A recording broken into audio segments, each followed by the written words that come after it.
Hello, my friends. This is Melanie with Melanie Smith Stamps, and today I want to welcome you back to the ScrapbookPal YouTube channel. I have the gorgeous Honeybee new release here with me today, and we are playing with the Ornate ginger jars. So I want to say hello to everyone who is joining us. I have the Ornate ginger jars with the coordinating dies here. As you see, there's 3 jars and 3 sentiments. And the sentiments do have the coordinating dies as well. Now this set here is the lovely layers. So you can die cut out pattern paper with it, or you can use these ginger jar details 2-piece layering stencil set. This stencil set has multiple ways that you could stencil details to these lovely layer jars. So here are different patterns that you can actually stencil on yourself to give details to those jars. This is a gorgeous floral right here that you actually could do in a separate project altogether. And we're going to use one of these strips today to add detail to our background. So we're not even going to decorate the jar. We're going to use the stamp set today in our project. Now this is the antique layering frames that I showed you there. We're also going to use these. And these are a few other items I'll list below that I also picked up when I was shopping in the ScrapbookPal shop. So those butterflies there are gorgeous. So you might want to check out the shop for those. I'll make sure they're linked below for you. So, but our focus in today's video, though, are these gorgeous jars. So what we're going to do, I'm going to use a VersaFine Clair ink. This is a pigment ink. And we are going to use the Misty. And I'm going to ink twice just to make sure I have a really good coverage of ink here. Because we are going to heat emboss this with clear embossing powder. I want this to look like real fine china. I love the blue and white china, and my mom always loved it, and I just think of her whenever I see any kind of blue and white china. Now, when her and I were in Holland, we collected the Delft china. I think that's how you say it. It is everywhere in Holland. This is more Asian inspired, I believe, but it is beautiful. And I love the shine that the clear embossing powder gives the actual china. So there are both of the ginger jars that we are going to use today. And I am die cutting out each of the pieces and the 2 sentiments that I chose to stamp out. Now I only showed you one of them, but we're going to do the same process on both here. And I will use the other sentiment later on. I just wanted to have options for when I finished the project. It's always good to stamp twice, cut once, and have 2 choices at the end. So I'm just getting this last one all taped up. I want to make sure these are really good placed. The dies are really placed well. So when I run it through my die cut machine off to the left, we get a really good close cut for our jars. So I really like the way these turned out. The dies from Honeybee are always really nice and crisp right around the image. It's just enough white space, and I really like the way they turned out. Now I'm going to use a couple of B Copic markers to give the hint of roundness to the jars. I'm going to use, I believe, well, I've got it there on the screen. B, is it 00? I can't enlarge my screen right now, but I will make sure they're linked with, I think that is B01 and B000. So what I did is do the B01 around the edge, and then I'm bringing in and dragging that in, but I'm leaving a white space in the center. And that allows the jar to look round. If you look at the 2 differences there, one looks more rounded than the other. So we're going to just do that with the second one as well. Now this second jar has more printing along the edges.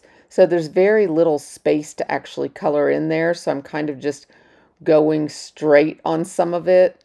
There's no real flicking because of the white space the way it is. So it was a little quicker to do this one because of the lack of white space.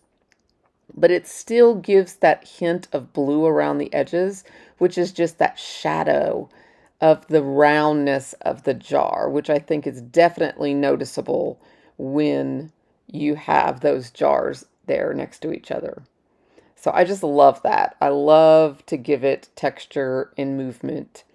So here I'm using my sticky mat from Altenew, and we are just going to stencil this down one side of our card front. Now I'm going to grab a piece of paper there because I got pretty close there going onto my card base. Now this is going to be my card front, so I'm stenciling directly onto it. So I'm just going to gently stencil through, and we're going to have this gorgeous floral pattern. Now remember, you could stencil this directly onto the lovely layers jar die cut and have this as the pattern to your china. So talk about options. Lots and lots of options. So all of it's gorgeous. Everything just coordinates beautifully, and I love that about this collection. There's so many ways to go about doing this. So I gave it a hint of blue, gave us a blue background, and now here there's just two sets of layers. There's the card base and the white piece that was stenciled that needed to be layered together. I've also got this blue layer with our stenciled piece that I'm also layering on top. So there we go. We've got our card base all done. I kind of sped through that a little bit since it's just layers. So on the actual sentiment, I die cut 2 blanks, and those blanks are just going to layer it up so I don't have to use any foam on this. I figured I'm going to use the foam on the jar and the actual die cut, the background piece. So I didn't want to have to also use foam on the sentiment. So this die cut here is from the Antique Layering Frames. That set has 4 gorgeous frames. I showed it to you at the beginning, and it is just stunning and so vintage. It is just really, really pretty and has so many options because every layer is different. Here I show you a close-up of the detail that's around the edges. It's just debossed into the edges. Very, very, very pretty. I love how vintage this whole set is. The collection is just, one piece just fits right into the other. I mean, all of it just meshes so well together. As soon as I saw it, I knew I had to have it.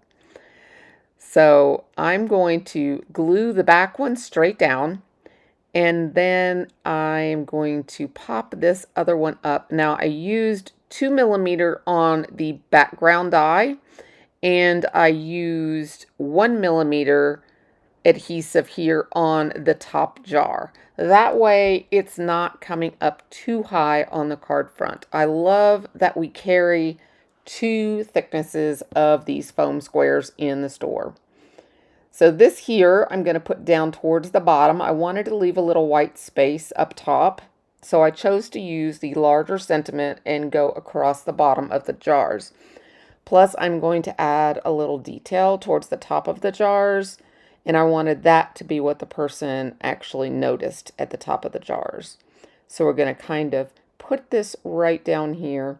I did add a little bit of a foam right there under my right thumb, just so the sentiment would lay straight and not be cockeyed, you know, rocking.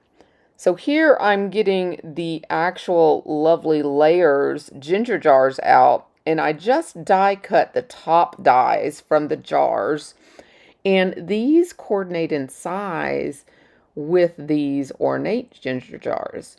So I die cut this out of a silver matte cardstock from my stash, and it's actually from my scrap bin, and I'm just going to put these little accents on the rim of the lid and the top, the little knob, like on the tip top of the lid, as if they were like silver metal, or, you know, like when it's your china has a rim or ring of metal on the china itself.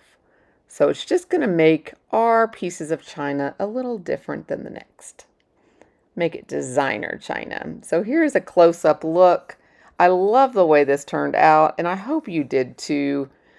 I really do. I went ahead and grabbed some Pinkfresh gems. These are also a matte silver, and I'm just going to put down 3 of them here to finish our card out. Now, I hope you guys will visit the store and also hit that like and subscribe button for the channel here at ScrapbookPal. And also make sure to check out some of my friends' videos as well. I look forward to crafting with you again in my next video with ScrapbookPal. Until then, my friends, bye-bye for now.